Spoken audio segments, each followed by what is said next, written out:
2023년 어느 날, 이날도 중국 외교부 대변인은 카메라 앞에 서서 극도로 격앙된 표정으로 입을 열었습니다. 한국이 설치한 이 구조물은 중국의 주권을 노골적으로 침해한 행위로서 결코 용납할 수 없다. 그의 발언 속에는 명백한 분노가 가득했습니다. 실제로 중국 정부는 이에 대해 수차례 항의했고, 관영 매체들은 한국의 이 행위를 도발이라 표현하며 몇 년째 강도 높은 비난을 쏟아댔습니다.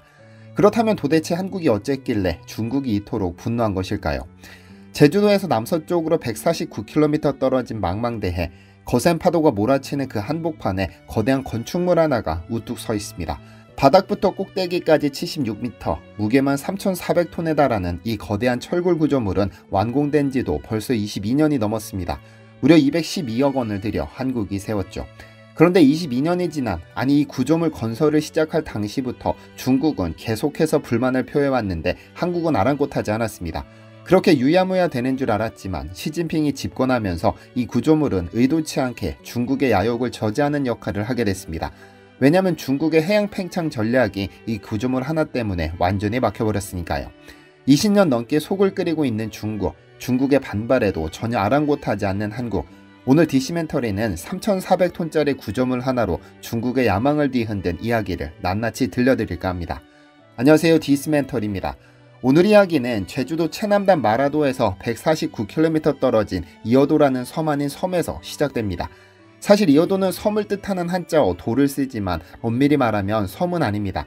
제주도에서 내려오는 전설에 의하면 제주 어부들은 남쪽 바다 멀리 환상의 섬이 있다고 믿었습니다. 이 전설은 이어도의 실체를 정확하게 보여줍니다. 왜냐하면 이어도는 섬이 아니라 수중 4.6m 아래에 있는 암초이기 때문에 절대 눈으로 확인할 수 없으니까요. 그래서 이어도의 실물을 본 어부들은 집으로 돌아오지 못했습니다. 이어도를 봤다는 것은 파도가 최소 10m 이상 높았다는 의미이므로 조업을 떠났던 이들이 10m 이상의 파도를 본다면 이는 필시 사고를 의미하죠. 그렇게 전설처럼 남아있는 이어도가 분쟁의 씨앗이 되기 시작한 것은 1982년 유엔 해양법 협약이 채택되면서입니다. 이 협약이 채택되면서 바다를 가진 연안국들의 영토가 줄어들거나 늘어나는 등 제멋대로 달라지기 때문에 국가 간 분쟁이 시작됐습니다. 조금 더 자세히 볼까요? 전설 속에만 남아있던 이어도가 처음으로 세계사에 등장한 것은 1900년입니다.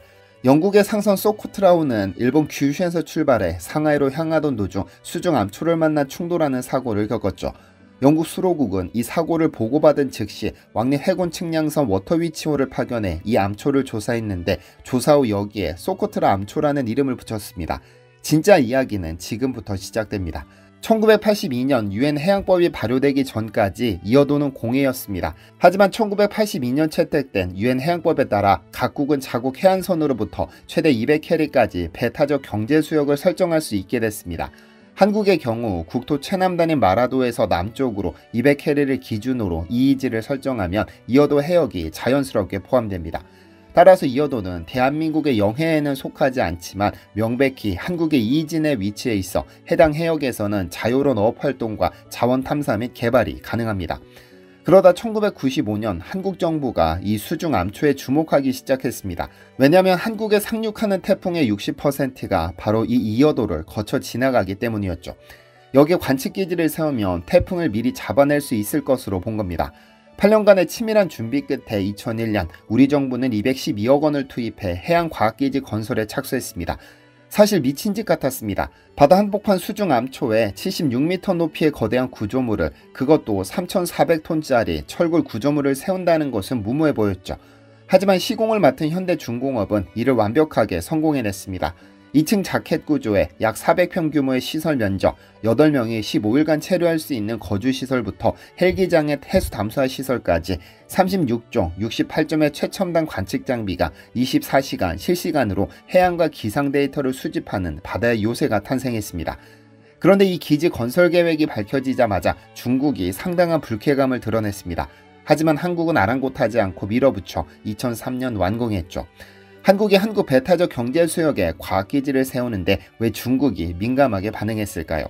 이는 국제법 해석을 둘러싼 양국 간 견해 차이에서 비롯됐습니다. 이어도는 마라도에서 남쪽으로 약 149km, 즉 80해리 떨어져 있어 한국의 영해 기준에는 해당하지 않지만 EEZ 기준으로는 명백히 한국 관할입니다. 반면 중국의 연안에 있는 퉁다오 섬에서는 약 247km, 즉 133해리 떨어져 있는데 문제는 양국 간 해안선 간의 거리가 400해리를 넘지 않아 두 나라의 이의지가 일부 겹친다는 데 있습니다. 이렇게 이의지가 중첩되는 경우 국제해양법은 양국 간 협의를 통해 경계를 획정하도록 권고하고 있습니다만 한국과 중국은 절대 양보가 없었습니다. 1990년부터 이의지 경계 획정을 위한 협상을 시작했지만 지금까지도 접점을 찾지 못하고 있으니까요. 현재까지도 매년 실무 협의가 열리고 있지만 양측의 입장은 여전히 평행선을 달리고 있습니다.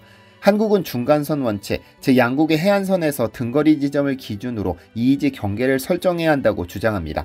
그렇게 되면 이어도는 자연스럽게 한국의 이의지 내에 포함됩니다. 반면 중국은 양국의 영토 규모의 차이가 있다는 점을 들어 형평성의 원칙을 적용해야 하며 국토 면적이 넓은 중국이 더 넓은 이의지를 가져야 한다고 주장합니다. 이 논리에 따르면 이어도는 중국 이의지에 들어간다는 계산이 나오게 되죠. 게다가 중국은 2012년 유엔 대륙봉 한계위원회에 공식 문서를 제출하면서 황하와 양쯔 간의 퇴적물로 형성된 대륙봉이 이어도를 지나 한국과 일본의 공동개발 구역까지 이어진다는 주장을 폈습니다. 이는 국제해양법상 자국 해안선에서 200해리를 넘어서도 해저지형이 자국 대륙의 자연 연장선상에 있다고 입증될 경우 최대 350해리까지 대륙봉을 주장할 수 있다는 조항을 근거로 한 것입니다. 이어도를 포함한 상당한 해양이 중국의 이의지에 포함될 수 있기 때문에 중국은 2001년 한국이 이어도에 해양과학기지를 설치할 당시 쌍욕을 퍼부어가며 항의했던 겁니다. 2006년 양국은 이어도 자체는 수중 암초이기 때문에 영토 분쟁 대상이 아니라는 점은 명확히 했지만 배타적 경제 수용 문제는 여전히 뜨거운 감자로 남아 있습니다. 완공 이후에도 중국의 항의는 계속됐는데 항의가 말에서 그치지 않고 해상에서 긴장으로 표출되기 시작했습니다. 대표적인 사례가 2011년 7월 이어도에서 침몰한 선박 인양 사건입니다. 그해 4월 이어도 인근 해역에서 한국 상선 한 쪽이 암초에 부딪혀 침몰하는 사고가 발생했습니다. 한국은 자국 선박을 인양하기 위해 구조 작업을 진행했는데 중국이 순시선을 보내 한국 측 작업을 방해하는 일이 벌어졌습니다. 중국은 해난 구조 작업이 자국 이의지에서 허가 없이 이뤄지고 있다며 중단을 요구했고 실제로 7월 초 두 차례에 걸쳐 중국 해양순시선이 현장에 나타나 한국의 인양 시도를 제재했습니다. 이에 한국 해경 경비함정이 즉각 출동해 중국 선박을 견제했고 약 2시간의 대치 끝에 중국 순시선은 물러났습니다. 이후 한국 해경이 해당 해역을 정기 순찰하며 인양 작업을 계속했고 중국도 더 이상 물리적 간섭은 하지 않았습니다. 이미 5년 전에 이어도는 영토 분쟁의 대상이 아니라는 점을 합의한 바 있는데 중국은 어물쩍 이를 깨고 배타적 경제 수용 논리를 내세운 겁니다. 또 다른 분수령은 2013년 11월 방공식별구역 문제였습니다. 중국은 2013년 11월 돌연 동중국해 상공에 대규모 신규 방공식별구역을 선포했는데 그 범위에 이어도 상공을 포함시켰습니다. 방공식별구역이란 자국 방공을 위해 설정하는 임의의 공중구역으로 주권 영역은 아니지만 민감한 안보 사안입니다. 중국의 일방적 방공식별구역 선포에 한국은 즉각 반발했습니다.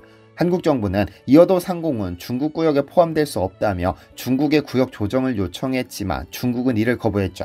이에 한국은 12월 8일부로 무려 62년 만에 처음으로 한국 방공식별구역을 남쪽으로 확장해 이어도 상공을 명시적으로 포함시켜 선포했습니다. 이로써 이어도는 지상에서는 한국 해양기지가 상공에서는 한국 방공식별구역이 존재하는 형태로 한국 관할임을 대외에 천명한 셈입니다. 이 문제로 한중 양국은 한때 군사적 긴장까지 높아졌습니다. 다행히 물리적 충돌은 없었지만 중국으로서는 이어도 상공까지 한국이 자기 영향권으로 설정한 것에 적잖이 체면을 구긴 셈이 됐습니다. 국제사회에서도 중국의 무리한 방공식별구역 확대로 일본 및 미국과 마찰을 빚었고 한국과의 갈등이 주목받기도 했습니다. 이 사건은 이어도가 단순한 과학기지 문제가 아니라 동아시아 안보지형과 직결된 민감한 요소임을 다시 한번 보여줍니다. 그런데 중국의 도발은 여기에서 그치지 않았습니다. 갈수록 교묘하고 치밀하게 도발해왔습니다. 대표적으로 불법 조업입니다. 매년 400여 척의 중국 어선이 한국 수역에서 불법 조업을 합니다. 이들의 수법이 정말 악랄한데 규정보다 훨씬 촘촘한 그물망으로 싹쓸이 조업을 하는 겁니다. 작은 새끼들까지 다 잡아가니 어족 자원이 고갈될 수밖에 없는데 비밀 어창을 설치해서 허가량을 훨씬 초과하는 어획물을 은닉하기도 합니다. 한국 해경의 단속에 나서면 오히려 적반하장으로 쇠창살로 배를 무장한 후 한국 해경선을 들이받기도 합니다. 중국의 조직적인 불법 행위는 최근까지 이어졌습니다. 대표적으로 서해 잠정조치수역 불법 구조물 설치 사건이 있습니다. 2023년 말에서 2025년에 걸쳐 중국은 이어도 인근 한중 잠정조치수역에 대형 철골 구조물들을 몰래 설치해왔습니다. 한중 잠정조치수역이란 2001년 체결된 한중어업협정에 따라 서해 일부 중첩해역을 양국이 공동 관리하기로 한 구역으로 어업활동 외에 다른 행위는 금지된 곳입니다. 그런데 중국이 이곳에 어느 날 갑자기 직경 50m, 높이 50m가 넘는 거대한 강철 구조물을 바다 위에 떠있게 설치한 것이 한국 정찰위성에 포착됐습니다. 2022년 봄에도 인근 해역에 비슷한 구조물 2기를 세웠다가 한국의 항해를 받았는데 잠잠해지더니 다시 추가 설치한 겁니다. 중국은 이 시설물들에 대해 민간 어업용 양식장이라고 주장했지만 한국 측에서는 이 움직임이 영유권 주장에 근거를 쌓기 위한 사전 작업으로 강하게 의심하고 있습니다. 사실 남중국해에서 중국이 인공섬을 만든 수법도 처음에는 등대나 어업시설처럼 위장하다가 군사기지화한 전례가 있습니다. 이 중국 구조물 설치에 대해 한국 정부는 즉각 항의하고 현장 조사를 시도했습니다. 올 2월 말 한국해양조사선이 해당 구조물에 접근해 조사하려 하자 중국 해경선과 고속 보트들이 나타나 물리적으로 막았습니다. 심지어 중국 측 인원들은 흉기까지 들고 한국 조사요원의 접근을 저지하는 위협적인 행동을 보였습니다.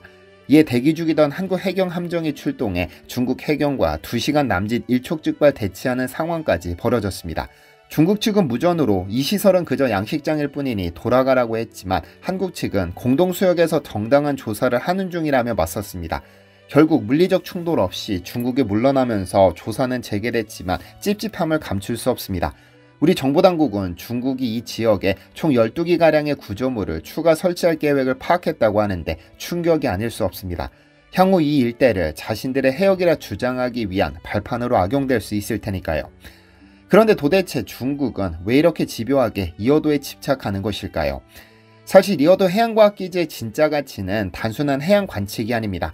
이곳은 동중국해 주요 해상 교통로를 감시하고 통제할 수 있는 전략적 요충지이기 때문입니다. 중국 상선과 구남의 태평양 진출 루트를 한눈에 내려다볼 수 있는 위치에 있는 겁니다. 군사적으로도 엄청난 의미가 있습니다. 중국 해공군이 서태평양으로 나가려면 반드시 이 근처를 지나야 하는데 이어도 기지에서 조기에 탐지가 가능하니까요. 한미 해양안보협력의 실질적 거점 역할을 하고 있는 셈이죠. 중국이 이어도에 이렇게 민감하게 반응하는 이유도 바로 여기에 있습니다.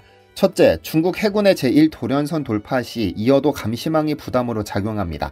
중국이 태평양으로 나가려면 이 감시망을 뚫어야 하는데 이게 쉬운 일이 아닙니다. 둘째, 대만 유사시 남중국해와 동중국해를 연결하는 항로가 차단될 우려가 있습니다. 이어도 기지가 중국의 해상 보급로를 감시하고 있으니까요. 셋째, 시진핑 정부의 해양 굴기 전략의 이어도가 지리적 장애물로 작용하고 있습니다. 중국의 해양 팽창 정책에 이어도가 알박기한 것처럼 박혀있는 셈입니다. 의도했던 의도하지 않았건 이어도는 지금 중국의 해양 팽창 정책을 막아서고 있는 겁니다. 22년 전 바다 한복판에 우뚝 선 이어도 해양과학기지는 이제 단순한 과학시설을 넘어 대한민국 해양 주권의 상징이 되었습니다. 중국이 아무리 화를 내고 방해를 해도 이 기지는 오늘도 묵묵히 자신의 임무를 수행하고 있죠.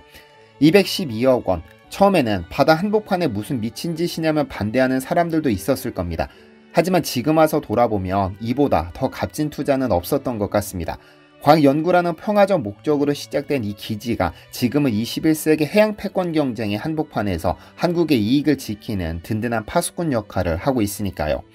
중국이 꿀꺽하려던 바다 한복판에 한국이 박아둔 212억 원짜리 과학기지, 앞으로 중국의 힘이 세질수록 이어도에 대한 도발은 더 증폭될 겁니다. 하지만 한 가지 분명한 것은 한국이 국제법에 기반한 원칙적 입장을 견지하면서도 급변하는 지정학적 환경 속에서 국익을 수호하기 위한 유연하고 전략적인 접근을 해나가야 한다는 점입니다. 거센 풍랑 속에서도 굳건히 서서 빛을 발하는 이어도 해양과학기지처럼 대한민국의 해양 주권 의지도 흔들림 없이 이어지길 기대합니다. 잠시 안내 말씀드립니다. 지난 토요일부터 제 채널에서는 신이 내린 마지막 선물이라 불리는 대마종자유 특가 행사가 진행 중입니다. 우리 조상들은 신라시대 이전부터 삼배옷을 입기 시작한 것으로 알려져 있는데 여름에도 겨울에도 심지어 땅으로 돌아가는 순간까지도 삼배옷을 입었습니다. 그만큼 삼배를 즐겨 입었는데 이 삼배의 원료가 바로 대마입니다. 문제는 이 식물의 꽃이나 잎에는 THC라는 환각 성분이 포함되어 있다는 점입니다. 이 때문에 한국은 물론 전 세계적으로 함부로 재배할 수 없었지만 씨앗은 전혀 다른 차원의 영양소 창고입니다. 아래에서 조금 더 자세히 설명드리겠습니다. 지난 영상을 보고 상당히 많은 분들이 구매해 주셨는데 어떻게 섭취하는지 모르겠다는 분들이 많습니다. 잠시 말씀드리자면 이 제품은 스포이드가 뚜껑에 달려있는 형태입니다. 스포이드를 활용하시면 되는데요. 먼저 스포이드로 적당량의 오일을 담아서 혀 아래 부분에 두세 방울 정도 떨어뜨려 주시면 됩니다. 그리고 약 1, 2분 정도는 침을 삼키지 말고 머금고 있는데, 이렇게 머금고 있는 이유는 오일이 혀 및 점막을 통해 스며들도록 하는 겁니다. 간단한 방법이지만 이는 체내 흡수력을 높이기 위해서입니다. 혀 아래 점막 부위, 즉 설화 부위는 혈관 분포가 매우 촘촘하고 점막도 얇기 때문에 주요 성분을 혈류로 바로 흡수시켜 약효가 빠르게 나타납니다. 이렇게 아침 저녁으로 섭취하시면 한 병으로 한 달 정도는 넉넉히 복용하실 수 있습니다. 현재 디시멘터리 채널에서는 이 대마종자유에 대한 특가 행사가 진행 중인데 이제 하루 남았고 재고가 상당히 소진되어 곧 마감될 예정입니다. 제가 처음 이 제품을 알게 된 계기는 2년 전 중성지방 수치가 너무 높아서 오메가3 등 건강기능식품을 찾다가 알게 됐습니다. 그때 처음 복용을 시작한 이래로 지금도 종종 먹고 있는데, 많은 분들이 대마라는 용어 때문에 선입견을 가질 수 있지만 이 제품은 전혀 그런 성격의 것이 아닙니다. 대마 씨앗에서 THC가 포함된 껍질을 전부 제거한 뒤 씨앗 속 영양소만 추출한 순수 오일입니다. 이 오일에는 오메가3와 오메가6가 다량 함유되어 있는데, 특히 오메가3는 자연에서 발견된 가장 위대한 영양소로 불릴 만큼 중성지방을 낮추는 데 핵심적인 역할을 합니다. 저는 이 때문에 섭취하게 된 케이스입니다. 대마씨에는 CBN 및 오메가, 아르기닌, 비타민 등 상당히 많은 유효 성분이 있지만 가장 중요한 성분은 CBD입니다. 2018년 6월 WHO는 CBD 오일을 알츠하이머성 치매, 파킨슨병, 간질, 암, 우울증 등 총 17가지 질환에 효과가 있다고 밝힌 보고서를 발표했고, 미국 FDA도 CBD 오일이 함유된 뇌전증 치료제 에피디올렉스를 승인했습니다. 그리고 한국에서도 어렵게 의료용 대마 합법화가 이뤄졌죠. 관련해서 자세한 내용은 지난 영상에서 설명해드렸기 때문에 오늘은 생략하겠습니다. 현재 제 채널에서는 7박스 제품 최대 23만원 할인 가격으로 구매하실 수 있고 2027년 1월 29일까지 넉넉하게 드실 수 있습니다. 이번이 마지막으로 진행 계획이 없으니 필요하신 분들은 서둘러 구매하시면 됩니다. 아래 고정 댓글로 링크 남겨드리겠습니다. 시청해주셔서 감사합니다. 디시멘터리에서는 여러분의 제보를 기다립니다. 제 채널에서 다뤘으면 좋겠는 뉴스 또는 널리 알려졌으면 하는 영상은 디시멘터리 네이버.com으로 보내주시면 소중히 제작하겠습니다. 시청해주셔서 감사합니다.